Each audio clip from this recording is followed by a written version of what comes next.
Hello दोस्तों, स्वागत है आपका अपने इस चैनल फैक्ट स्टडी में। आज की इस वीडियो में हम डिस्कस करेंगे यूपी पुलिस कांस्टेबल की जो आपकी 60,244 वैकेंसी है, इनके लिए स्पेशल करंट अफेयर्स और सामान्य ज्ञान के कुछ इंपॉर्टेंट क्वेश्चन है। तो प्लीज़ आपने अब तक चैनल सब्सक्राइब नहीं किया, सब्सक्राइब कीजिएगा, बेल आइकन को प्रेस कीजिएगा। ये वीडियो नंबर 4 है, इससे पहले 3 वीडियो आ चुकी हैं, उनको नहीं देखा है तो प्लीज़ देखिएगा। मोस्ट इंपॉर्टेंट क्वेश्चन है। फर्स्ट क्वेश्चन है आज का हमारा, पाकिस्तान में भारतीय मिशन का नेतृत्व करने वाली पहली महिला कौन बनी है? तो ये बनी Geetika Srivastava. Option A is the right answer. आज़ादी के बाद पहली बार पाकिस्तान में भारत के मिशन की प्रमुख एक महिला होंगी। 2005 बैच की भारतीय विदेश सेवा अधिकारी हैं गीतिका श्रीवास्तव। इनको इस्लामाबाद में नया प्रभारी बनाया गया है भारत की ओर से। इनसे पहले डॉक्टर एम सुरेश कुमार थे, इनकी जगह ली है गीतिका श्रीवास्तव ने, जो कि पाकिस्तान में भारतीय मिशन का नेतृत्व करने वाली पहली महिला हैं। किसे केंद्रीय जांच ब्यूरो के निर्देशक के रूप में नियुक्त किया गया है? मोस्ट इंपोर्टेंट क्वेश्चन है यूपी पुलिस एग्जाम के लिए। तो प्रवीण सूद जी को नियुक्त किया गया है। ऑप्शन बी इसका राइट आंसर है। तो आप सभी को मालूम होने चाहिए ये 2 क्वेश्चन आपकी यूपी पुलिस के लिए मोस्ट इंपोर्टेंट हैं। जैसे कि ये केंद्रीय जांच ब्यूरो वाला, इसके निदेशक प्रवीण सूद, और स्पेशली मैं आपको कहना चाहूंगा रवि सिन्हा वाला, जो कि वर्तमान में रॉ के चीफ हैं। आपको इनका नाम और ये प्रवीण सूद का, इनसे एक question UP police constable exam में मिलने के पूरे चांसेस हैं। सीबीआई क्या होता है? सीबीआई भारत की प्रमुख जांच एजेंसी है। यह भ्रष्टाचार, आर्थिक अपराध और आतंकवाद सहित गंभीर अपराधों की जांच के लिए जिम्मेदार है। सीबीआई अंतर्राष्ट्रीय पुलिस सहयोग के लिए भारत की नोडल एजेंसी है। सीबीआई निदेशक की नियुक्ति दिल्ली विशेष पुलिस स्थापना अधिनियम 1946 के तहत गठित एक हाई प्रोफाइल समिति के द्वारा की जाती है। तो आपको यह ध्यान रखना है, दिल्ली विशेष पुलिस स्थापना अधिनियम 1946 के तहत केंद्रीय जांच ब्यूरो निदेशक की नियुक्ति की जाती है। समिति में भारत के प्रधानमंत्री होते हैं, लोकसभा में विपक्ष के नेता होते हैं, भारत के मुख्य न्यायाधीश या मुख्य न्यायाधीश द्वारा नामित सर्वोच्च न्यायालय के न्यायाधीश शामिल होते हैं। तो ये वेरी इंपॉर्टेंट पॉइंट है, अगर डीपली क्वेश्चन पूछेगा तो इनसे बाहर नहीं जाएगा। हाल ही में दिल्ली कैंट में सशस्त्र बल ट्रांसफ्यूजन सेंटर की कमान संभालने वाली पहली महिला कौन बनी? तो दिल्ली कैंट में सशस्त्र बल ट्रांसफ्यूजन सेंटर की कमान संभाली है कर्नल सुनीता बीएस ने। ऑप्शन ए इसका राइट आंसर है। आर्मी मेडिकल कोर ऑफिसर हैं कर्नल सुनीता बीएस, और 21 नवंबर 2023 को इन्होंने सशस्त्र बल ट्रांसफ्यूजन सेंटर दिल्ली कैंट में कमांडिंग ऑफिसर की भूमिका संभालने वाली पहली महिला बनकर इतिहास रचा है। विश्व स्वास्थ्य संगठन के दक्षिण पूर्व एशिया क्षेत्र का नेतृत्व करने के लिए किसे चुना गया है? तो विश्व स्वास्थ्य संगठन के दक्षिण पूर्व एशिया क्षेत्र का नेतृत्व करने के लिए चुना गया है Saima Wazed. Very important name है साइमा वाजेद, ये ध्यान रखना है। ये नेतृत्व करेंगे विश्व स्वास्थ्य संगठन के दक्षिण पूर्व एशिया क्षेत्र का।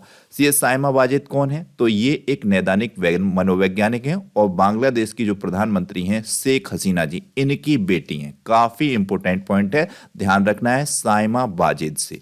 तो ये बांग्लादेश की वर्तमान में भी प्रधानमंत्री फिर से नियुक्त हो गई हैं। अभी हाल ही में दोबारा से इनको प्रधानमंत्री चुन लिया गया है, या इनकी ही पार्टी की सरकार बनी है समझ सकते हैं, और पूर्ण बहुमत से बनी है, बहुत अच्छे सीटें जीतकर बनी है। तो ये ध्यान रखना है, शेख हसीना यानी कि बहुत ही हाई प्रोफाइल फैमिली है, इनकी बेटी हैं ये साइमा वाजेद। इनको विश्व स्वास्थ्य संगठन के दक्षिण पूर्व एशिया क्षेत्र का मतलब नेतृत्व करने के लिए दिया गया है। भारत का पहला चीफ ऑफ डिफेंस स्टाफ कौन है? तो ये आपको पता होना चाहिए। Option C general Bipin Rawat ji Bharat के पहले चीफ ऑफ डिफेंस स्टाफ हैं। अभी किसी भी तरीके से पूछ लिया जाए तो पहले ही रहेंगे, वो तो बदलेंगे नहीं। लेकिन हालांकि हम सभी को पता है 8 दिसंबर 2021 को जनरल बिपिन रावत जी की निधन हो गया था। एक उनका एक्सीडेंट हो गया था उनके हेलीकॉप्टर का, काफी हाई प्रोफाइल केस था, क्योंकि इतना बड़ा सेना का नंबर 1 रैंक का अधिकारी और उसके हेलीकॉप्टर का अगर दुर्घटना में हादसा हो जाए तो ये शंका पैदा करता है। काफी शंका भी हुई थी उस पर, लेकिन कुछ मामला फिर ज्यादा खुल के आया नहीं। तो ये ध्यान रखना चाहिए। जनवरी 2020 में जनरल बिपिन रावत देश के पहले चीफ ऑफ डिफेंस स्टाफ के रूप में इन्होंने पदभार संभाला था। अब ये 8 दिसंबर 2021 को इनका निधन हो गया। उसके बाद 8 सितंबर 2022 को retired lieutenant general Anil Chauhan ji को देश का नया सीडीएस यानी कि चीफ ऑफ डिफेंस नियुक्त किया गया है। इतने समय काल तक ये पद बिल्कुल खाली ही रहा था। तो वर्तमान में चीफ ऑफ डिफेंस या सीडीएस कौन है? अनिल चौहान, इनका नाम ध्यान रखना है। और पहले वाले के पूछे जाने की संभावना बहुत ही ज्यादा है, इसीलिए इस क्वेश्चन को रखा गया है। भारतीय स्टेट बैंक ने हाल ही में किसे अपना ब्रांड एम्बेसडर नियुक्त किया है? मोस्ट इंपोर्टेंट क्वेश्चन है यूपी पुलिस कांस्टेबल की जो भर्ती है इसके लिए। तो ये है MS धोनी, महेंद्र सिंह धोनी को भारतीय स्टेट बैंक का ब्रांड एम्बेसडर नियुक्त किया गया है। आप हमारी डेली करंट अफेयर्स वाली वीडियो देखते होंगे तो आपको सभी ब्रांड एम्बेसडर के बारे में बताया जाता होगा। इसमें मैंने जो ऐड किया है, तो देश का सबसे बड़ा वाणिज्यिक बैंक भारतीय स्टेट बैंक है। बैंक के आधिकारिक ब्रांड एम्बेसडर के रूप में क्रिकेट के दिग्गज खिलाड़ी महेंद्र सिंह धोनी जी को इनमें सहयोग करेंगे, इनको नियुक्त किया गया है। एसबीआई के ब्रांड एम्बेसडर के रूप में महेंद्र सिंह धोनी विभिन्न मार्केटिंग और प्रचार अभियानों में महत्वपूर्ण भूमिका निभाएंगे। यह एसोसिएशन विश्वसनीयता और नेतृत्व के मूल्यों को दर्शाते हुए अपने ग्राहकों के साथ गहरे संबंध बनाने की बैंक की प्रतिबद्धता का प्रतीक करेंगे। तो ये पॉइंट भी आप एक बार पढ़ जरूर लिया कीजिएगा, थोड़ा सा भी घुमा फिरा के कुछ पूछता है तो आप आसानी से कर ले जाएं। नवंबर 2023 में मोजाम्बिक में भारत का उच्चायुक्त किसको नियुक्त किया गया? तो ये रॉबर्ट सेट किटोंग को नियुक्त किया गया। ऑप्शन बी इसका राइट आंसर है। पिछले वीडियो में मैंने बताया था श्रीलंका में जो उच्चायुक्त नियुक्त किए गए हैं वो संतोष झा हैं। तो ये दोनों क्वेश्चन वेरी वेरी इंपॉर्टेंट हैं। ये इनकी नियुक्ति रॉबर्ट सेट किंग की नवंबर 2023 में हुई है मोजाम्बिक में। नाटो के वर्तमान महासचिव कौन है? तो ये हैं जेम्स स्टोल्टनबर्ग। 2014 से लगातार ये नाटो के महासचिव के पद पर हैं। नाटो अक्सर कर चर्चा में रहता है और जब रूस यूक्रेन का युद्ध था उस समय बहुत ज्यादा चर्चा में था। किस देश को अंतर्राष्ट्रीय सौर गठबंधन का अध्यक्ष चुना गया है? तो भारत देश, अपना प्यारा भारत देश अंतर्राष्ट्रीय सौर गठबंधन का अध्यक्ष है। इस सौर गठबंधन का जो मुख्यालय है वो भी भारत में ही है, गुरुग्राम में है भारत के, तो ध्यान रखिएगा। विनय कुमार सक्सेना जिन्होंने 26 मई 2022 को दिल्ली के 22वें उपराज्यपाल के रूप में पदभार संभाला, वे कहां से हैं? तो ये उत्तर प्रदेश से हैं। ऑप्शन ए इसका राइट आंसर है। डायरेक्ट क्वेश्चन भी पूछा जाता है कि दिल्ली के वर्तमान के उपराज्यपाल कौन है, तो आपको ध्यान रखना है विनय कुमार सक्सेना। और पूछा जाएगा विनय कुमार सक्सेना जब उत्तर प्रदेश से हैं तो उत्तर प्रदेश की ये भर्ती है विशेष तौर पर, तो ये पॉइंट इंपॉर्टेंट है। अग्निशामक सेवा, नागरिक सुरक्षा और होमगार्ड के महानिदेशक के रूप में किसे नियुक्त किया गया है? वेरी वेरी इंपॉर्टेंट क्वेश्चन है। अग्निशामक सेवा, नागरिक सुरक्षा और होमगार्ड के महानिदेशक के रूप में किसे नियुक्त किया गया है? तो ये विवेक श्रीवास्तव को नियुक्त किया गया है। ऑप्शन बी इसका राइट आंसर है। जैसा कि हमने यहाँ पर मतलब ऐड किया हुआ है, कैबिनेट की नियुक्ति समिति ने अग्निशामक सेवा, नागरिक सुरक्षा और होमगार्ड के महानिदेशक के रूप में गुजरात कैडर के 1989 बैच के आईपीएस अधिकारी विवेक श्रीवास्तव की नियुक्ति की मंजूरी दी है। अग्निशामक सेवा, नागरिक सुरक्षा और होमगार्ड महानिदेशक का यह प्रमुख पद गृह मंत्रालय के दायरे में आता है। यह भी पूछा जा सकता है कि अग्निशामक सेवा, नागरिक सुरक्षा और होमगार्ड महानिदेशक का पद किस मंत्रालय के दायरे में आता है? तो ये गृह मंत्रालय के अंतर्गत आता है।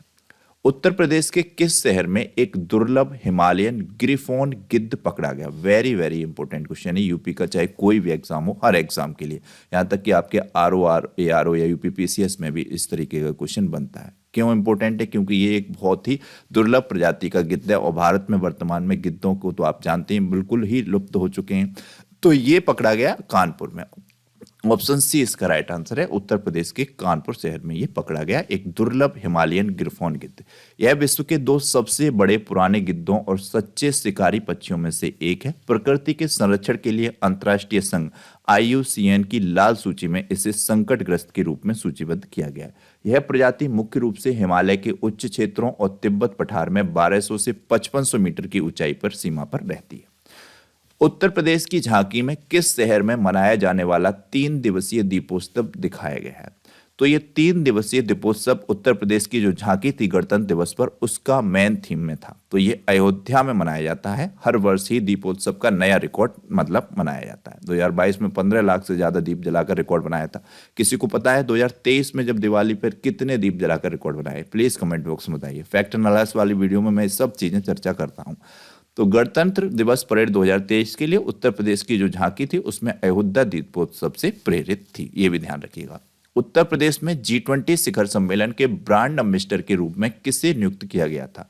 तो ये तुलिका रानी जी को नियुक्त किया गया था। ऑप्शन सी इसका राइट आंसर है। उत्तर प्रदेश में G20 शिखर सम्मेलन के ब्रांड एम्बेसडर के रूप में तुलिका रानी जी को बनाया गया था। वह तुलिका रानी जो हैं 2012 में माउंट एवरेस्ट पर चढ़ने वाली उत्तर प्रदेश की पहली महिला होने के साथ साथ एशिया के सबसे ऊंचे ज्वालामुखी माउंट दमोबंद पर चढ़ने वाली भी पहली भारतीय महिला है। काफी इंपॉर्टेंट पॉइंट है, प्लीज इसको ध्यान रखना है। उनकी उत्कृष्टियों उपलब्धियों के लिए उन्हें 17 पुरस्कार प्राप्त हैं, जिनमें उत्तर प्रदेश सरकार के द्वारा दिया जाने वाला रानी लक्ष्मीबाई वीरता पुरस्कार और FICCI से वैश्विक महिला पुरस्कार शामिल है। तुलिका रानी 2022 में उत्तर प्रदेश विधानसभा चुनाव में भारत निर्वाचन आयोग के voter awareness generation systematic voter education and electoral participation programme की ब्रांड एम्बेसडर भी थी। तो ये पॉइंट भी वेरी वेरी इंपॉर्टेंट है, प्लीज इन पॉइंटों को अच्छे से पढ़ें और ध्यान रखें। बुंदेलखंड में पर्यटन को बढ़ावा देने के लिए राज्य स्तरीय पक्षी महोत्सव किस जिले में आयोजित किया गया? तो ये राज्य स्तरीय एक पक्षी महोत्सव था, बुंदेलखंड में पर्यटन को बढ़ावा देने के लिए था। तो इसका आयोजन महोबा में किया गया। ऑप्शन ए इसका राइट आंसर है, मोस्ट इंपोर्टेंट क्वेश्चन है। बुंदेलखंड के महोबा में 1 से 3 फरवरी तक Uttar Pradesh bird and nature festival का यह 7वां संस्करण आयोजित किया गया। 22 जनवरी 2023 को घोषित देश और विदेश में राज्य का नाम रोशन करने वाली शख्सियतों को उत्तर प्रदेश राज्य सरकारों द्वारा निम्नलिखित में से कौन सा पुरस्कार दिया जाएगा? ये एक पुरस्कार था पहले यश भारती, उसी का नाम चेंज करके अब उत्तर प्रदेश गौरव सम्मान कर दिया गया है। ये जैसे कि गवर्नमेंट चेंज होती है, पहले समाजवादी सरकार थी तो उसको वो देती थी यश भारती नाम से, लेकिन जब ये बीजेपी सरकार आई तो वो उनके कार्यक्रमों को, उनके नामों को थोड़ा सा तवज्जो नहीं देते हैं, हटाना चाहते हैं, तो ये नाम चेंज कर देते हैं। उत्तर प्रदेश तो वैसे ही फेमस है उत्तर प्रदेश की गवर्नमेंट नाम बदलने में, तो उन्होंने ये यश भारती की तर्ज पर ही ये उत्तर प्रदेश गौरव सम्मान देना शुरू किया, जहां पर हमने ऐड भी किया है। 22 जनवरी 2023 को उत्तर प्रदेश सरकार के सचिव रघुनाथ प्रसाद वर्मा ने कहा था कि राज्य की समाजवादी पार्टी सरकार के यश भारती पुरस्कार की तर्ज पर अब राज्य सरकार भी उन हस्तियों को उत्तर प्रदेश गौरव सम्मान से प्रदान करेगी जिन्होंने देश विदेश में प्रदेश का नाम रोशन किया है। इसमें 11 लाख की राशि भी दी जाती है, तो ये इंपॉर्टेंट है। किसने कहा कि राज्य के नीति निर्देशक सिद्धांत भारतीय संविधान की एक नई विशेषता है? ये वाक्य किसका था कि राज्य के नीति निर्देशक सिद्धांत भारतीय संविधान की नई विशेषता है? तो ये डॉक्टर भीमराव अंबेडकर बाबा साहब जी के द्वारा कहा गया वाक्य था। वेरी वेरी इंपॉर्टेंट है, ध्यान रखना है।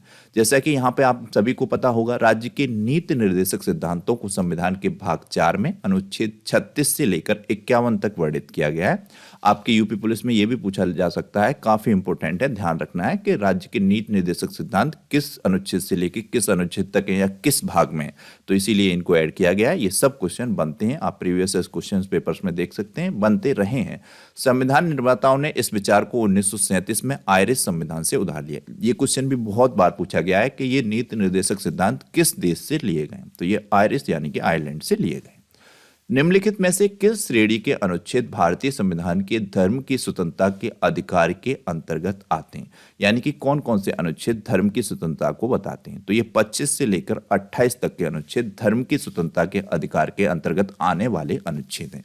जैसा कि यहाँ पर हमने वर्णन भी किया है, अनुच्छेद 25 से 28 धर्म की स्वतंत्रता के अधिकार के अंतर्गत आते हैं। अनुच्छेद 25 बताता है अंतरात्मा की स्वतंत्रता और धर्म के मुक्त पेशे अभ्यास और प्रचार का स्वतंत्रता है। धार्मिक मामलों के प्रबंधन से की स्वतंत्रता अनुच्छेद 26 बताता है। किसी विशेष धर्म के प्रचार के लिए करों के भुगतान के संबंध में स्वतंत्रता अनुच्छेद 27 बताता है। एक निश्चित शैक्षणिक संस्थानों में धार्मिक शिक्षा या धार्मिक पूजा में उपस्थिति के रूप में स्वतंत्रता अनुच्छेद 28 बताता है। ये अनुच्छेद 28 वेरी वेरी इंपॉर्टेंट है, इससे क्वेश्चन बनने की संभावना बहुत ज्यादा है, तो प्लीज इसको एक बार जरूर पढ़िएगा।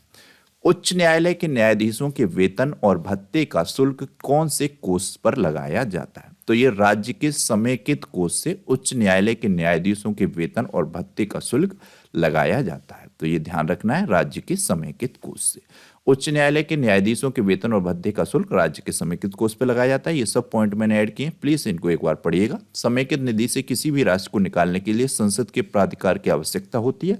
भारत का समेकित कोष संविधान के तहत गठित है। सरकार द्वारा केंद्रीय कर, आयकर, उत्पाद कर, कुछ गैर कर राजस्व सहित प्राप्त करों को समेकित निधि में जमा किया जाता है। इस कोष से सरकार से सभी व्यय होते हैं। वेरी वेरी इंपॉर्टेंट पॉइंट है।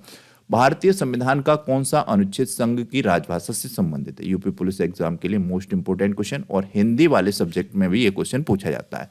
तो भारतीय संविधान का कौन सा अनुच्छेद संघ की राजभाषा से संबंधित है? तो ये है ऑप्शन बी 343, 343 नंबर का अनुच्छेद संबंधित है। जैसा कि यहाँ पर वर्णन है, संविधान का अनुच्छेद 343A में प्रावधान है कि देवनागरी में लिपि हिंदी संघ की राजभाषा होगी। अनुच्छेद 343(2) में संविधान के लागू होने की तारीख से 15 साल की अवधि के लिए संघ के आधिकारिक काम में अंग्रेजी के प्रयोग को जारी रखने का भी प्रावधान किया गया था। तो ये कैसे भी क्वेश्चन पूछे थोड़ा सा भी टिपिकल तरीके से तो आसानी से कर ले जाएं। तो ये था आज का वीडियो। प्लीज कमेंट बॉक्स में बताइएगा आपको ये वीडियो कैसा लगा। हमने बहुत ही इंपॉर्टेंट क्वेश्चंस को सिलेक्ट किया हुआ है आपके एग्जाम के पर्पज से। एक क्वेश्चन ऐड किया है, इसका आंसर कीजिएगा। भारत का अंतर्राष्ट्रीय फिल्म महोत्सव किस स्थान पर आयोजित किया गया? तो 4 ऑप्शन दिए गए हैं, इनमें से आपको राइट आंसर बताना है। वेरी वेरी इंपॉर्टेंट क्वेश्चन है। चैनल को अब तक सब्सक्राइब नहीं किया, प्लीज सब्सक्राइब कीजिएगा, बेल आइकन को प्रेस कीजिएगा। वीडियो को ज्यादा से ज्यादा लाइक और शेयर भी करें। Thank you so much.